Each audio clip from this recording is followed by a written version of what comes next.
What's good, these hounds? Chaboy, Kick and Raid, and we curtain. Grab your butt of coffee because we are going in. We are talking about dieting today, and specifically a diet I've been on for the past 8 days now, the ketogenic diet, keto.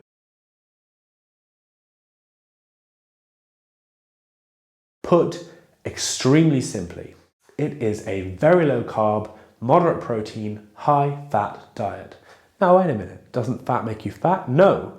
Overeating makes you fat, and keto is a way that you can manipulate your metabolism, so instead of having an insulin response every time you eat and that insulin driving the storage of fat, you kind of hack your body to be burning fat all the time. Fat becomes its main fuel source instead of carbs, so no carbs, no insulin response, you're running on ketones, fat is your fuel. Usually you wouldn't tap into your stored energy until some hours after you last eat, when you run out of the body's preferred fuel, the readily available glucose. So you can be burning fat 24/7. Massive oversimplification. It can be quite a tumultuous journey getting into ketosis. I mean, it's simple. Stop eating carbs or stop eating altogether. But it can make you feel sick, dizzy, tired, have brain fog, all sorts of really crappy things. But it doesn't happen to everyone, and it doesn't happen every time. I have actually been on and off keto for maybe 10 years now, although more off than on in the last 2 years. So I've got a lot of experience, I'm pretty in touch with my body, I tend to have a good idea about what it needs when it starts feeling a certain way, and I'm very lucky that my transitions are overall fairly swift and painless. If you're thinking of giving keto a go, I have a few tips for you that will make your transition period much more pleasant and are worth keeping in mind generally, really. First, drink an arse-load of water. I often find if I'm having a hard time, or I'm feeling down, or I'm motivated or keto-y, if you know, you know, that I'm probably just thirsty. Your body doesn't hold on to water the way that it would if you weren't on keto when you are, so you may need to drink a lot more. Which leads me to my next tip. Make sure you're getting enough sodium, potassium, and magnesium. You don't hold on to electrolytes the same way you would if you weren't on keto, so it's very important to keep an eye on your intake. 5,000 milligrams of sodium, 1,000 milligrams of potassium, and 300 milligrams of magnesium should see you right. Sodium is obviously just salt. Potassium, you can get through your diet. Leafy greens. You could buy a tablet, but pro tip, if you buy a low sodium salt, like low salt or something, the thing that they replace sodium with in that is potassium. So just use that instead of salt when you're cooking, and be liberal with it. As a finishing salt, I like pink Himalayan salt. It's supposed to have more minerals, but it definitely has more deliciousness. Magnesium, you should be all right for if you're eating well. I eat a fair amount of fish, usually tuna. Spinach is a great source. Broccoli, I love and eat most days. Other than that, keto-friendly wise, nuts, green beans, asparagus, Google it. And lastly, if you think you're hungry, just drink some water and see if it's not that. The very best thing about keto is that you get to experience basically none of the feeling that if you haven't tried keto, you're probably calling hunger. When you've been on keto for a while, you realize that that feeling was basically low blood sugar. Your body saying, if you don't feed me carbs, I'm gonna have to tap into some of this stored stuff, and that sounds like effort. So when you're on keto, you can go a long time without food, and then you basically get this feeling that is your body's low fuel light coming on, and then it's like, okay, I need to eat. So as I said, your first few days on keto, you might experience a few unpleasant symptoms, let's say. Poop, which can mostly be alleviated through the tips I mentioned, but there is a chance that you're just gonna have a crappy time. And if that's you, dude, I'm real sorry. But just know that the more I've transitioned, the easier and quicker it's gotten. I don't know if greasing the groove is applicable here, but I feel like my body goes, oh, here we go again. And it knows what to do. Whereas the first time it was like, battle stations! My girlfriend, who has a few years keto experience under her belt now, also experiences difficult transitions sometimes, and sometimes she has no symptoms at all. So just because it was bad once doesn't mean it will be bad all the time. Stay strong. But should you even be hopping in and out? The first time I did keto, it was to combat migraines that I was experiencing way too frequently. I thought if there's a way I can deal with them without medication, that would be smashing. And it worked. My mom also got to the point where she was getting like 3+ crippling migraines a week. The medication she was on for them wasn't that effective. It was just turning into her a zombie most of the time, which is when I did the research in the first place and actually discovered the ketogenic diet. I tried it myself first and then spoke to her about it. She was on keto for 5 years straight in the end, and off and on since then. She lost a buttload of weight without any real trouble, stopped getting migraines. It was wonderful. I had my mum back. She settled at a comfortable, natural weight for her, stayed around it. It undid her diabetes, healthy, well for a long time. For someone like her with no goals other than to be healthy and with such a big benefit as not experiencing migraines, not being diabetic, absolutely, long-term keto is the right choice. If you have a lot of weight to lose, long-term keto is the right choice. If you're already in good shape, however, and you look to make some gains, and you don't suffer from something like autoimmune, IBS, any of that, I'm not so sure.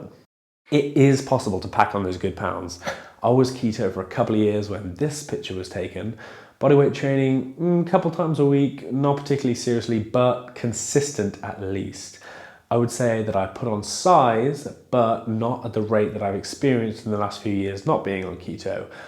Now, there's a lot more to it than just the keto. I am better informed now. My frequency is up, my efficiency is up, my programming is better. There are a lot of non-keto reasons that my growth would be faster. Stress, my stress levels now are through the floor compared to how they were in those days. So it's hard to unpack. I know there are a lot of people who make terrific gains on keto. It's definitely possible. But for me, I don't think it's optimal. But if you have a lot to lose, yes, do keto, build muscle, be a beast. If you want to lose weight fast in a short period of time, which is why I'm here, yes, do keto, at least to start with. The problem you run into, however, is that my best understanding of the science says you ideally need to be taking in between 1 and 1.2 grams of protein per pound of body mass if you're trying to make gains.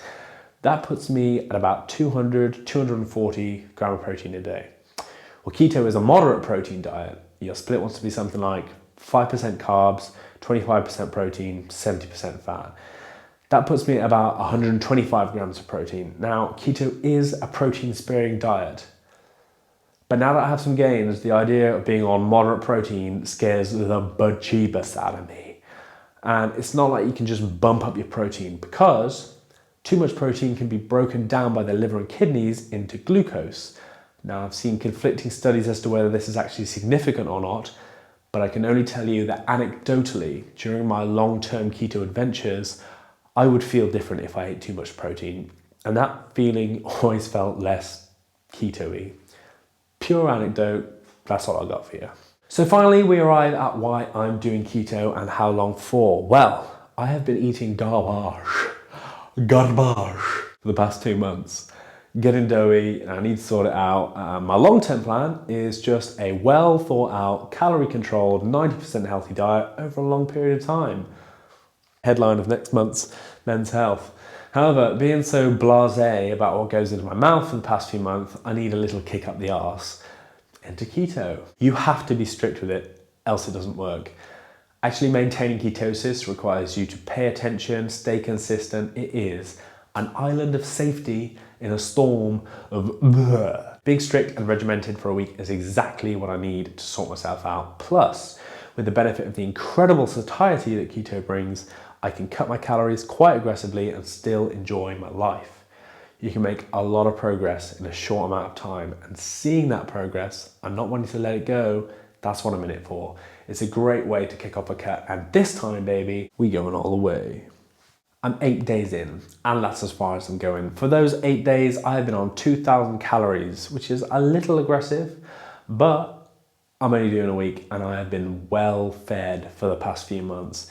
My carbs every day have been below 30 grams. 50 grams seems to be the agreed upon upper ceiling, but that differs from person to person based on your metabolism. I feel comfortable at 30 grams. I sleep well enough. So that's where I've been. I have been tracking every calorie on MyFitnessPal, which is an excellent app. You just weigh everything, scan everything you eat. It tells you when you've hit your goals. Honestly, to a degree, it really doesn't matter what you eat. If you want to lose weight, figure out your TDEE, set MyFitnessPal a couple of 100 calories below, track everything you put in your mouth, stick to the rules, you will lose weight. There's no two ways about it. Unless you somehow defy the law of conservation of energy, you will lose weight. So here are my results from 8 days on keto. Here's me day 0, and here's me day 8. So not much difference visually. It has only been a week, but on the scales, I am 7.6 pounds down, which is impressive. I feel tighter. I can't blow my stomach out as much as I could. I have some definition coming back to my upper abs. Thank the Lord. I'm definitely more pecky and less booby. I look a little deflated in these current pictures. I'm not worried. I haven't starved my gains off. My muscles are glycogen depleted. Want a custard tart? Oh, and they'll spring right back. I trained exactly as I would have if I wasn't on keto, and apart from feeling a little more shagged, which could easily just be the caloric deficit, no real struggles. Obviously, I used the tips I gave earlier to keep me feeling pretty good. I did have a few brain fart moments. It is day 8. I started Monday, it's now Monday, so it's like day 8, I guess. Am I saying that right? Monday, Tuesday, Wednesday, Thursday, Friday, Sunday, Monday. Yeah, it's day 8. Why is that so complicated? There's 7 days in a week. It's been a whole week. It's 8 days. All right. And day 3, I had actual fart moments, which preceded a big money poo moment, which is usually the indicator for me that something is happening.